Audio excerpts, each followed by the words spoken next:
Hello, and welcome to episode 55 of the Naked Eye podcast. This is Nathan Oxenfeld coming to you today in November 2021. And today I'm joined by Claudia Muehlenweg from Los Angeles, California.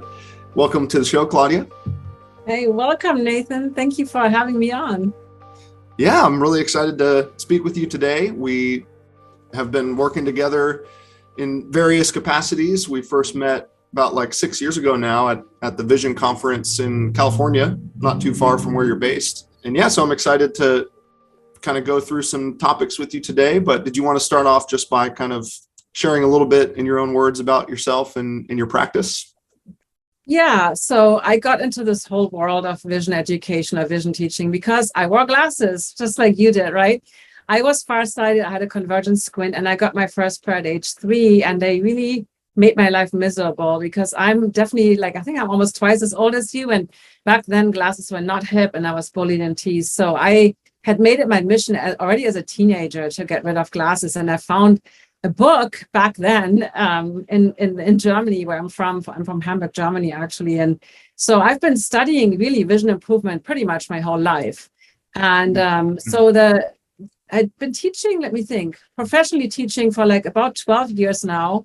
And it's just made my life just so fulfilling because, I used to work in advertising. My background is graphic design, and which I loved in my 20s. It was an exciting career.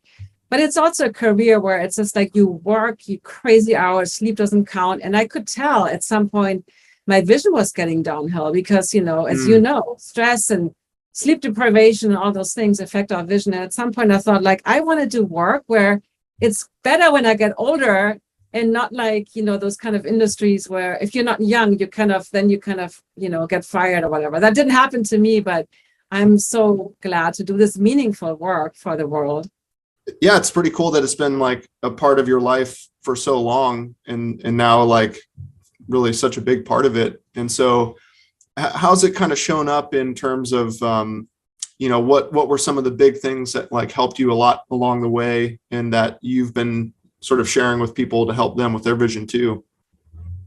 So I think one big aspect that, I didn't think about initially, but I realized later is having really a clear mission and vision for your life. And we just talked about that, right? When I started the vision work, I was so excited about getting up every morning. I was I can't wait to help people. And before in advertising, I was oh my God, it's another Monday. You just basically have no interest in your life. You don't look forward to things. And so that made a big impact. And I've now really, when I work with clients, we always think about where do you want to be in 5 years? And I have some students that are in their 70s or even 80s. And sometimes they initially, I'm just happy to be alive. I'm no, let's what do you really want? What do you in the perfect world? And I think connecting eyesight to your vision. And that's why I like the word vision so much more, because it's so much more than, than the eyeball and the eyesight. Yet, when we do marketing or when we attract people, talking about eyesight is really how people get interested, right? They want to get rid of their glasses, just like we used to, right? We both wanted to get rid of our glasses and didn't really think about the big picture initially. We were just focused on our eyesight. And then you realize the insights that you have. It's so, incredible what you learn about yourself on this journey of healing your eyesight. So and there's more to what I do, but that was I can't answer too much in one batch. So I'm going to leave it right there, and then we can go into more specifics. Yeah, no, that's really important though, I think, because sometimes I joke around, since I wasn't farsighted, I was short-sighted or nearsighted.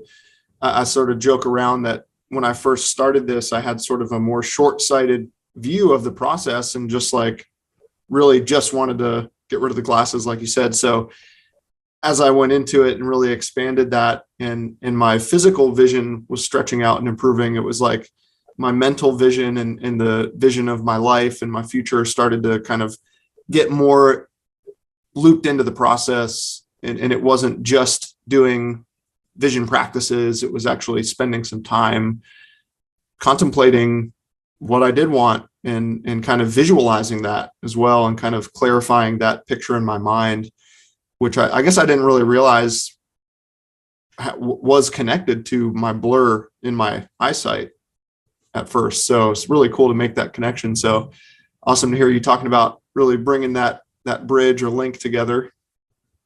Do you have any particular maybe examples of that, either that you had for yourself or that you've been hearing from people you've been working with? Like I had an example of somebody, I want to have this successful, thriving business. I want to live in a place where there's nature because I'm living in a place that actually depletes my energy. Or, I've been wanting to do this work and I've been procrastinating for so long. I really need to bring this project to fruition. So there's so many different examples. And sometimes when people struggle with coming up with a vision, like sometimes we are starting with more the practices, and then as things unravel like an onion, right? Then sometimes that vision for your life kind of appears. So like sometimes it's a location or sometimes it's a relationship there where you're realizing this relationship, like maybe it's not just talking about a romantic relationship, but even a friendship where you're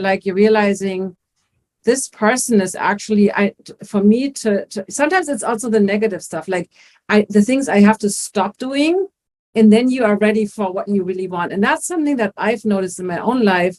I often didn't really know what I want, but I often knew what I didn't want anymore. And when I stopped doing those things or I changed those things, be it relationships, locations where I live, be it my work, then suddenly there was room to find the things that you really wanted. So I feel like sometimes we have to it's easier to come up with what you don't want sometimes, So everybody's journey is a little different.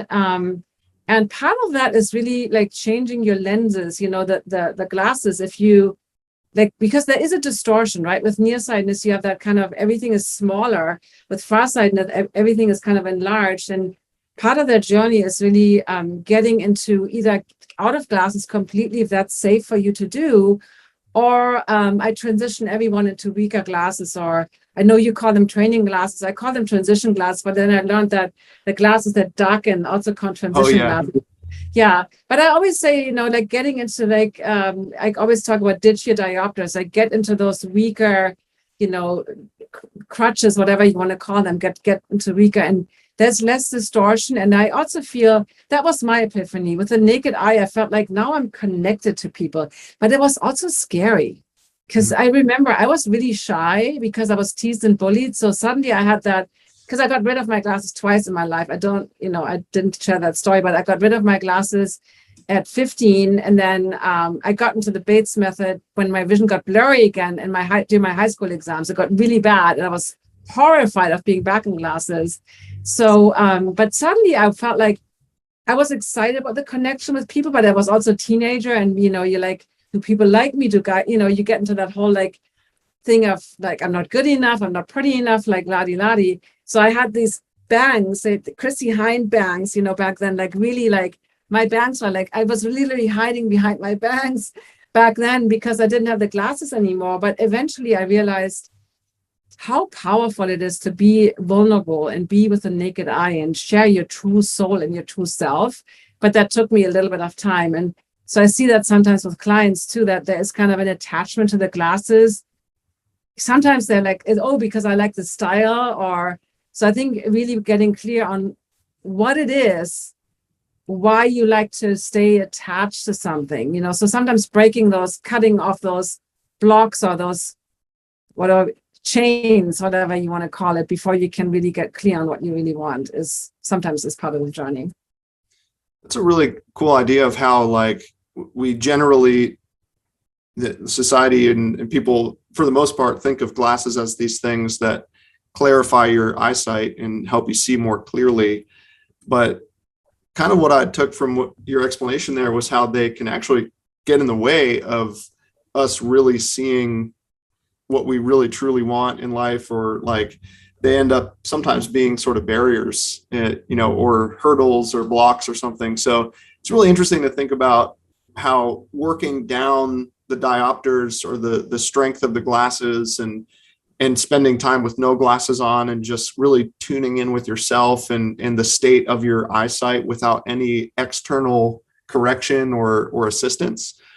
And that word vulnerability, I think, is really critical in terms of just for me, what I feel like putting my glasses on or my contacts on would give me this sort of sense of false confidence or false security in a sense. And like, despite this challenge with my vision, I was using these things to help me, and I did use them, and I did appreciate having them. But when I started taking them off, it really got me in touch with something else deeper. When you think about Superman, right? And sometimes I have people do this work where we like find your alter ego, like who is the you who doesn't need glasses, and Clark Kent wore glasses, but Superman didn't need glasses. So what is your alter ego? That's the person that's really you, it's kind of deep down inside you, but you haven't kind of looked at for a long time, or that you maybe it's not even in your conscious mind. And so yeah, I like that thinking of like what is your true self that doesn't need this kind of this fake clarity. So yeah, anyway, and I think it's different because from a nearsighted perspective than from a farsighted perspective, because there's obviously also different personality types involved, and so sometimes I was like, how does a nearsighted person think? I was like, I couldn't even initially. I was like, I don't get it. How can you, and you probably had similar experiences with like, how can be a person farsighted? How can they see that stuff all clear and I can't, Yeah, it is. I think that's why I liked how Dr. Bates talked about sort of the psychology or the mentality behind the manifestation of the refractive error, how it can be associated with how we're thinking as well. And sort of myopic thinking or astigmatic thinking. And it's kind of interesting to really explore that connection between the mental and the physical. But that's definitely kind of deep what you brought up there of like what really just kind of, honoring your true self or your true vision and practicing that acceptance of what it is and where it is, just without the artificial clarity, as opposed to, I think at the root of even just putting glasses on, there's a fundamental kind of denial of oneself, because it's like, oh, this vision is unacceptable. I need to put these things on and now it's acceptable. So to really get to a point where you can have the glasses off your face and be like, this is me, this is acceptable, I accept this. And yes, there can be maybe some vision or mission or goal, like you brought up before, of I'm working towards maybe an even better vision or a different type of way than I'm seeing now. But really just sitting with it and being with it, I think, is for a lot of people one of the very first steps that we have to include, instead of just resisting it the whole time. Absolutely. But you brought up this whole concept of kind of peeling away layers and kind of getting down, to this true self and this stuff. And what's coming up is like, how can we do that? And if we look at just like the Bates method, for example, it's really all based around relaxation and different ways that we can provide spaces for ourselves to kind of open up and release that stuff. Because I feel like when we're not relaxed, when we're kind of strained or stressed or tense, it's sort of this constriction and wanting to keep those, layers there. So maybe we could kind of move into talking about some strategies of how you help people relax. Because I know you have some particular strategies that are inspired from things, not just from the Bates method, but other modalities as well. And that was one of the first things that when we first met, I took note that we were both also yoga teachers and kind of getting some inspiration from whether it's yoga or breath work or body work or things like that. So do you want to kind of move in that direction a little bit? Yeah, absolutely. So that's definitely, and it's interesting because when I think about what I use from yoga, part of the philosophy I use from yoga is aparigraha, non-attachment. And that is one of the, principles where, because people are like, well, how many minutes should I palm and what should I expect? And I always say, I give protocols. However, I'm like, if you do it from a point of non-attachment, aparigraha means non-attachment. And it doesn't mean that you don't want to reach a certain goal, but you're not attaching yourself to, if I do X amount, Y will happen. And I always, for me, my biggest aha doing my yoga teacher training was I was always struggling with handstands. And I still cannot do them in the middle of the room, but I was like always, and then I would finally come up, I would be like, oh my God, I can do it. And then the next 3 months, my mind was like, okay, like I couldn't do it. And then I got into this hole, like I fell into this hole. I was like, my ego was crushed. And I'm like, and then at some point I was like, you know what? I'm going to practice them every morning. I have no attachment if I achieve it today or not. And then within a week, I could do it every day. I could just easily do it, but I had to stop thinking like, if I don't achieve this today, I'm just going to give up. So that's one thing I use from yoga. And then obviously the breath work, the pranayama. And I transition it more to the vagus nerve and the relaxation response in the body. And I use breath to get people into the relaxation response, because when you look at the vagus nerve or the polyvagal theory, really, it's like 80%, like, so that just for those of you that don't know, but the brain, right, and the brain stem, the vagus nerve is the biggest nerve in our body. It's the 10th cranial nerve. It's called the wandering nerve because it's so long and it has all these little side, like a big highway with all these little side scenic routes to the eyes, the ears, and the neck, to the heart, the lungs, and all the organs below the diaphragm. And the communication between the brain and the body is like 20% from the brain to the body. So that's where the top-down approaches like palming, meditation, imagination, all these things help you to relax. But 80% is from the body to the brain. And what I found, I was always super tense and I was not aware.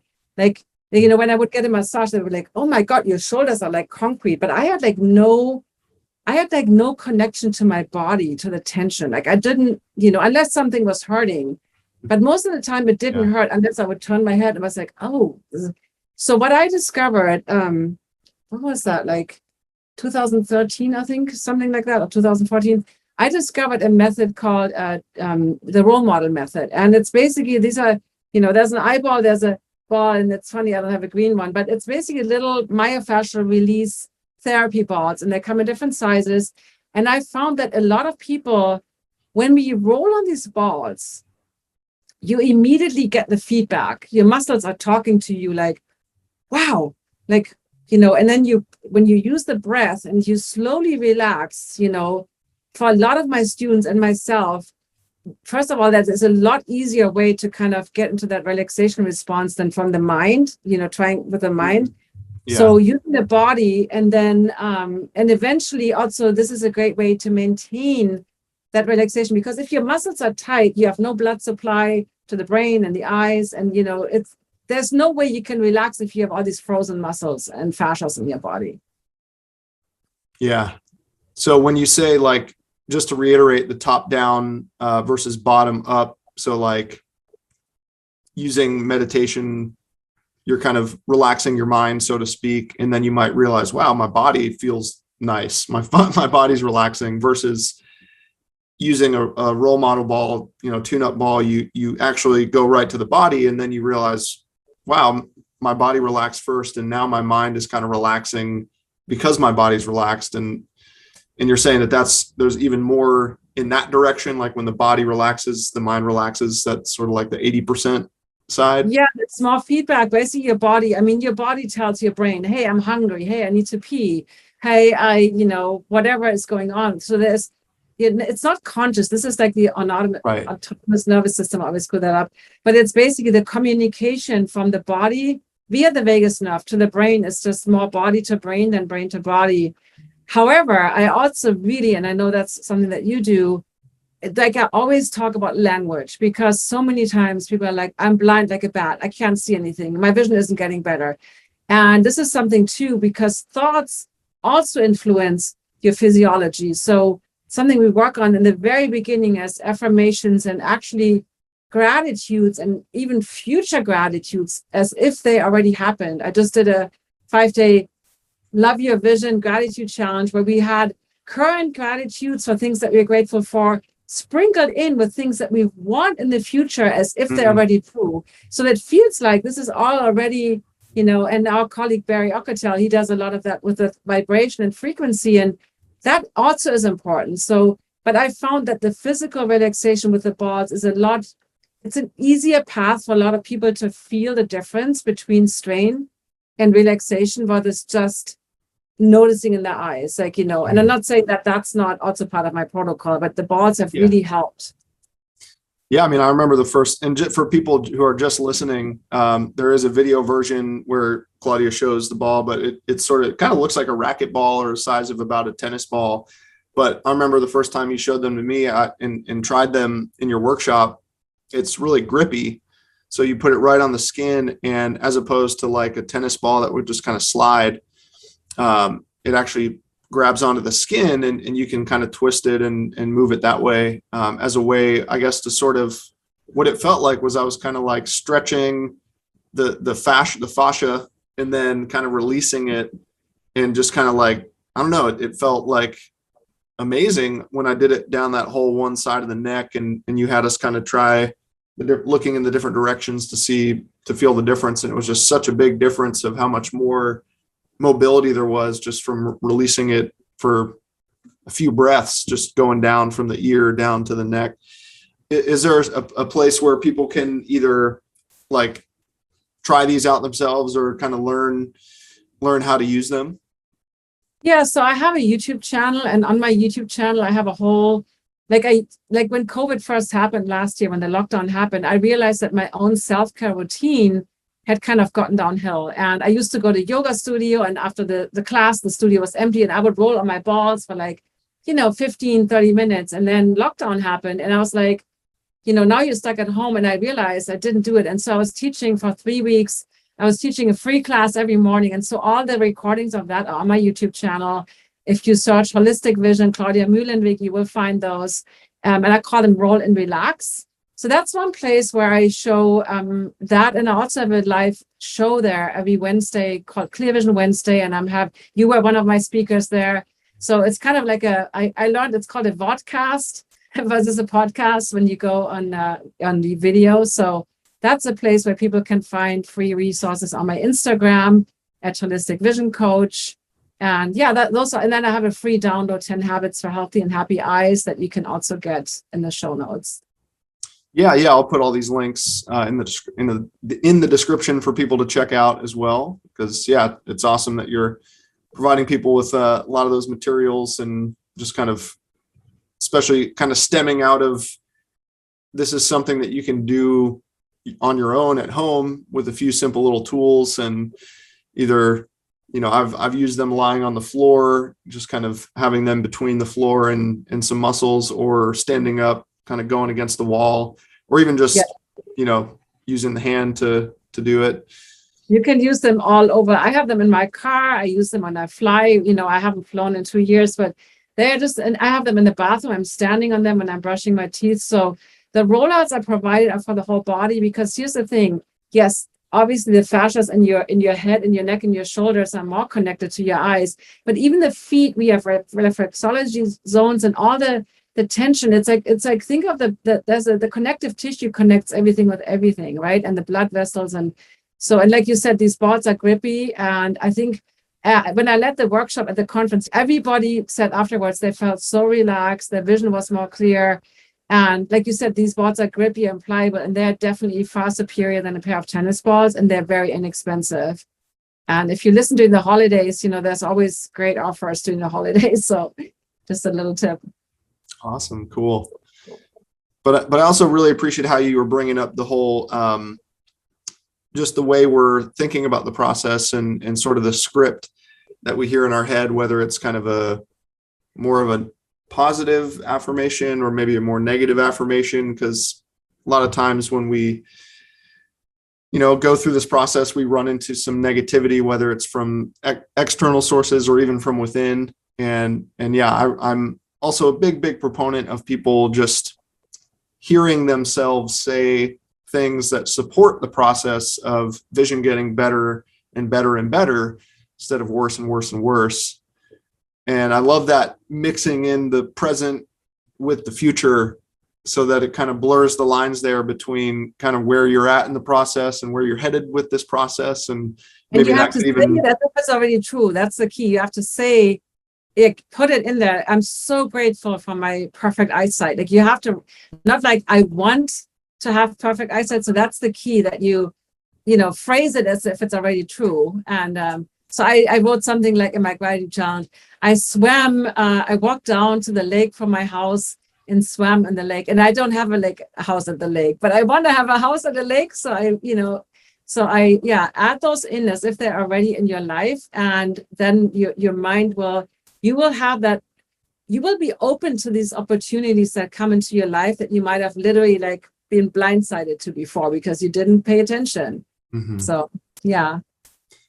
Yeah. And also just your bringing up of the parigraha, the non-attachment, your example with the handstand, I was thinking that that's a really great analogy with just vision and using your eye charts or looking at fine print up close. And sometimes you'll get a clear flash and it's like you're balancing on the headstand and you're doing really well. And then the next day you try it and it just is all blurry and it can really kind of throw you off if you're really expecting the results or attached to what happens versus, when you just kind of dedicated yourself to doing it every single day, regardless of the results. And then it just seemed to kind of click in this new way. Because then you're relaxed, right? When you have expectation, you're putting all that pressure on yourself. And that was something I had to learn from a coach, but that was a big lesson for me because we always have these expectations. Oh, if I'm going to this party, I'm going to meet somebody cool. We all whatever we do and letting go of that and enjoying because something else might happen that might be way better than what you expected. So letting go of that. And like you said, just doing it anyway. And then you relax. And then when you relax, these miraculous things actually can happen. Yeah, I mean, it's the whole basis of the Bates method. And I really think it's essentially the basis of yoga too, is we're learning how to relax the entire body. We're learning how to relax the mind. And yeah, it's like this kind of common thread between many different healing approaches is it's kind of ushering us into this physiological state of relaxation, which kind of helps with everything. Inflammation goes down, like you said, when the muscles relax, we get more blood supply and circulation. And so, yeah, the relaxation is just, the thing to keep on emphasizing to people and really remembering. And one little thing I just wanted to bring up in our talk today, because it came up when we were hanging out with some other vision teachers, and we were just sort of talking about a common question as vision teachers that we get, which is how long does the Bates method take? And, we have this kind of timeline, or maybe we want to pass our driver's license test or something, or, we're thinking of it in that linear fashion. But one of the other vision teachers brought up, they were like, hey, Nathan, Claudia, aren't you yoga teachers? Has anybody ever asked you how long yoga takes? And we were just kind of laughing about that because nobody's ever asked either of us that. It's like you discover yoga and you're happy that you found it and you're excited that it's just now kind of a part of your life and probably going to keep on doing aspects of it, for forever. And so with the Bates method, we do have these more kind of goals and timelines in mind. But if we can kind of take that approach of even having that non-attachment to a timeline or a deadline or putting that pressure on ourselves, ironically, that can kind of make it a more relaxing journey and maybe create even more results that way. So I remember that. And I think it's such an interesting example that how, for some reason, how long does it take? And I think one big piece of it, I do want people to set goals but it doesn't, when we do in my online program, for instance, I have an online program called Naturally Clear Vision, and they set a minimum goal, a target goal, and a stretch goal. And the target is what you really would love. And the minimum is something where you're I would be happy. Let's say if you compare it to yoga, let's say, a handstand is a little bit overwhelming, but my minimum goal would be I can do a headstand because that's a little easier. And then my target is a handstand. And then if you do, yoga, my stretch goal that seems a little out of reach is Pincha Matrasana. I screwed that up, but forearm balance, which is you're on your forearms, and that's something that I've only recently been able to even halfway had the courage to kick up to the wall. So that's what I do with my students too. Set something where you the minimum is if I just achieve that seems doable, I would already feel this is totally worth doing, right? And then a target is what you want. And stretch, it's almost a little bit impossible And I had a student, and she didn't wear glasses. She was a little nearsighted. Her whole goal was no more eye strain, because she looked at something and it didn't even take 5 minutes. So minimum was like 1 hour of like being on the computer without eye strain, or just reading, whatever.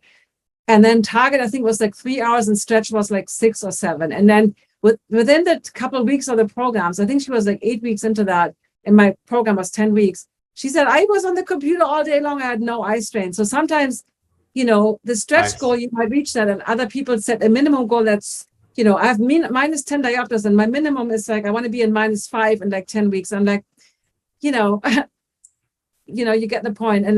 But I also want people not to worry about what's realistic, because set goals that are meaningful to you.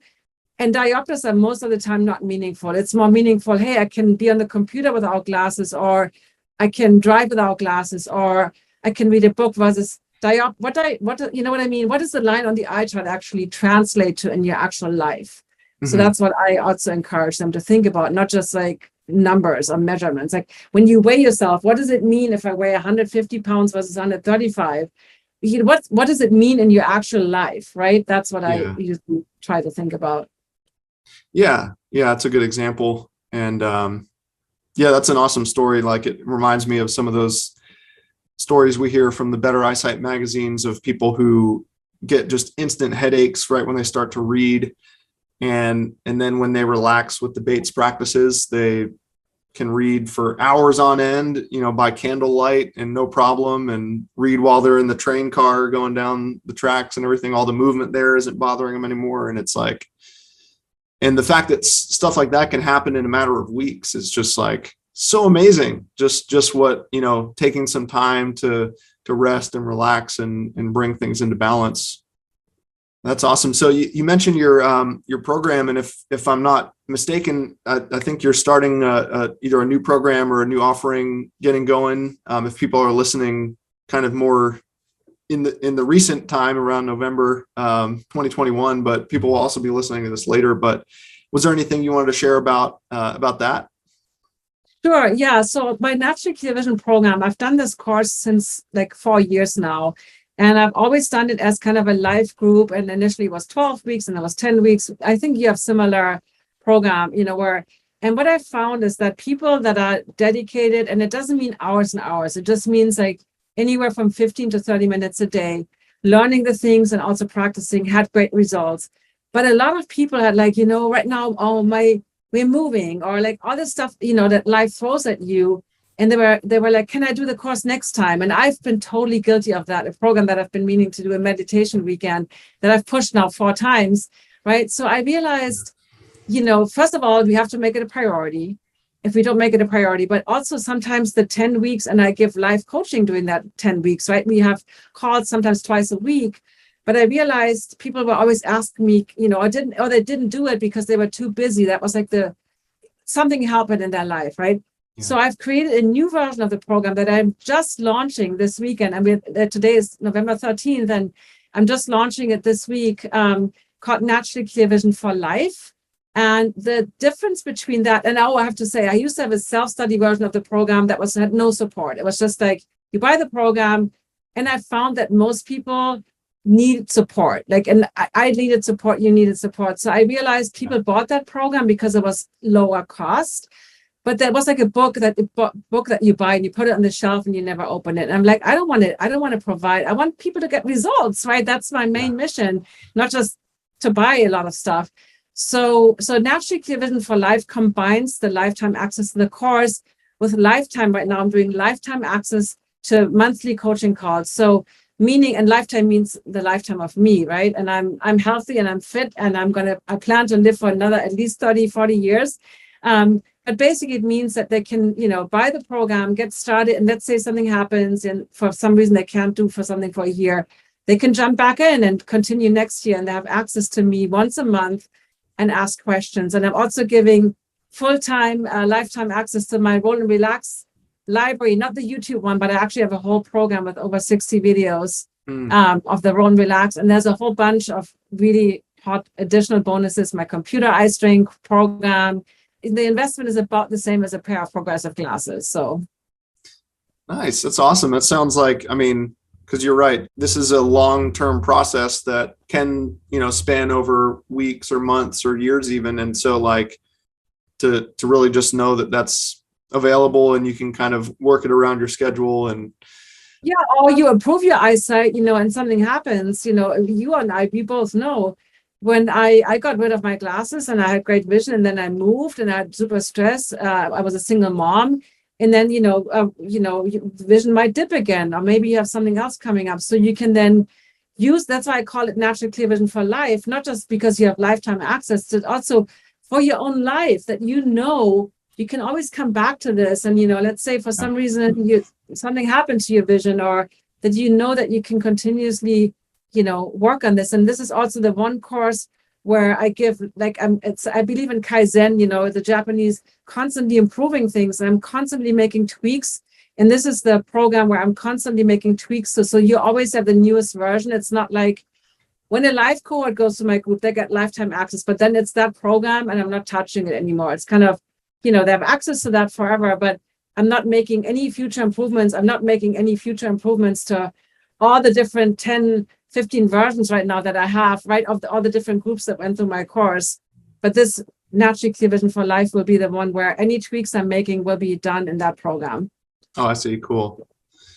Nice. Yeah, that's definitely been my policy whenever people go through my courses or program. It's always that lifetime access, because I just know that that's what I would appreciate that when I'm, Exactly. signing up for a course or a program, as opposed to having just an expiration or a limited window to do it. Sometimes that can be a nice motivator to be like, oh, my time's running out and I gotta, get this done. But I think there's also other ways to motivate people to do it. Yeah, I feel like I feel the same way. And I think it is a fine line. It's the same what we talked about, non-attachment and having goals. It's the same thing of like, if there is no urgency, a lot of times we push things to the back burner. Yeah. At the same time, having things expire. It's a thing I haven't found the full answer to, but right now it feels better to me to give people lifetime access and feel like that already creates some relaxation. And maybe there is some things that expire at some point where you do, because we all need this, all humans, we all need that little bit of a deadline, sometimes to do, like, that's why my replay for my workshop expires tomorrow, because I'm like, if I leave that up for the next 3 weeks, nobody is going to, you're going to be like, oh, I watched it tomorrow. Oh no, I want to watch it tomorrow, so we do need these kind of deadlines sometimes.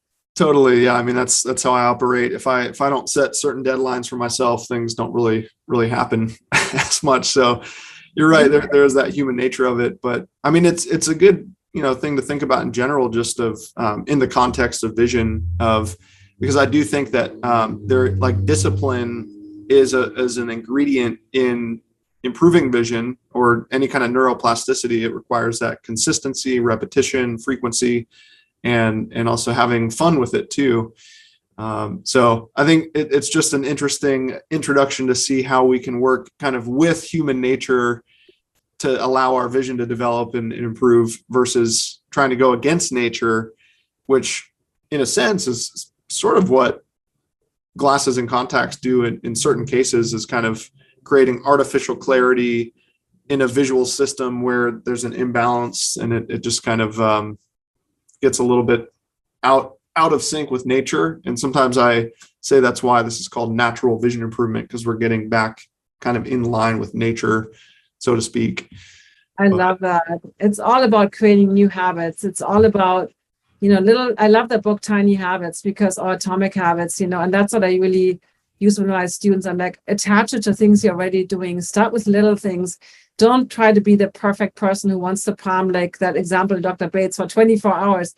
Start with 2 minutes, right? And then work your way up. And then same with the balls, just say 2 minutes. And once you're on the balls, you're going to be like, oh, then you just have to get started with a little teeny thing. And then you will see big changes. And I agree with you. What we teach really helps with everything: digestion, sleep. It's so, glasses kind of I always say, glasses let you strain and reward you with clarity. There's no consequence for your bad behavior, so to speak. And that's what I always say, blurry vision is the engine light, right? If you have your engine light coming on in your car, You wouldn't keep driving and be like, oh, that's going to be fine. You're going to get some kind of diagnostic tool, or go to the mechanic and they're like, oh, it's that problem. You're not going to be like, oh, I'm just going to detach the engine light sensor or whatever. And then it's, because your car can die, and so can your vision can go. And so, yeah, sometimes these metaphors help us to be like, oh yeah, that makes sense. Something is wrong under the hood. So maybe let's look at what's going on. Are you sleeping? Are you eating? Are you staring at the computer? Whatever caused you to have that blur.